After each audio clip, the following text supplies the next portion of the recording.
നമ്മളിപ്പോൾ വീട്ടിൽ നിന്ന് കുറച്ച് സാധനങ്ങൾ കൊടുത്തയച്ചിട്ടുണ്ട്. അപ്പം അത് നമ്മൾ പോയി കളക്ട് ചെയ്യാൻ വേണ്ടിയിട്ട് പോവാണ്.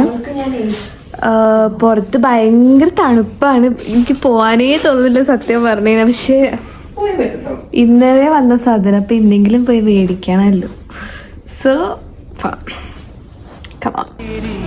ലിഫ്റ്റിൽ നമ്മൾ 8th ഫ്ലോറിലാണ് നിൽക്കുന്നത്. ഇപ്പോൾ ലിഫ്റ്റ് ഇപ്പോൾ വരും. ഇപ്പോൾ ഓക്കെ, അങ്ങനെ നമ്മൾ ലിഫ്റ്റ് കയറി അവരുടെ ഫ്ലാറ്റിൻ്റെ ഫ്രണ്ടിലെത്തി. ഇനി അവരുടെ റൂം നമ്പർ പറഞ്ഞിട്ടുണ്ടായിരുന്നു. അപ്പോൾ നമ്മൾ അങ്ങോട്ടേക്ക് പോയിക്കൊണ്ടിരിക്കുകയാണ്.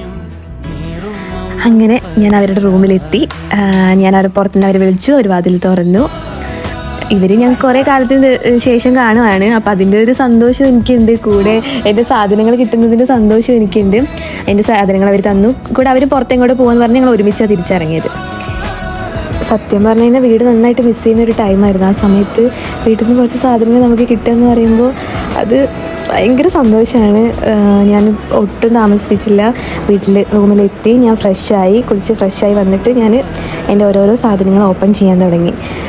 അമ്മ കുറേ സാധനങ്ങൾ കൊടുത്തയച്ചിട്ടുണ്ടായിരുന്നു. പിന്നെ ഞാൻ കുറച്ച് സാധനങ്ങൾ ഓർഡർ ചെയ്തിട്ടുണ്ടായിരുന്നു. അപ്പോൾ അതുണ്ടായിരുന്നു അച്ചാർ, കുരുമുളക് പൊടി, പെപ്പർ പൗഡർ, പിന്നെ ഉണ്ണിയപ്പം, പിന്നെ എന്തൊക്കെയായിരുന്നു കുറേ ബേക്കറി ഐറ്റംസ് ഒക്കെ ഉണ്ടായിരുന്നു.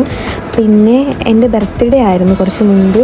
അപ്പോൾ എൻ്റെ അനിയത്തി എനിക്ക് വേണ്ടിയിട്ട് ഒരു ഗിഫ്റ്റ് മേടിച്ചിട്ടുണ്ടായിരുന്നു. അപ്പോൾ അതും ഇതിൻ്റെ കൂടെ കൊടുത്തയച്ചിട്ടുണ്ടായിരുന്നത്. ഇതിൻ്റെ എല്ലാം കൂടെ ഒരു ഫോട്ടോ ആയിട്ട് ഞാൻ ഓൾറെഡി ഇതൊക്കെ ഓപ്പൺ ചെയ്ത് കഴിഞ്ഞതാണ്. അപ്പോൾ ഞാൻ എല്ലാം കൂടെ ആയിട്ടുള്ളൊരു വീഡിയോ എടുക്കാൻ ഞാൻ മിസ്സായിപ്പോയി. ആ ഒരു സന്തോഷത്തിൻ്റെ ഇടയിൽ എന്തായാലും ഒരുപാട് ഹാപ്പിയാണ്.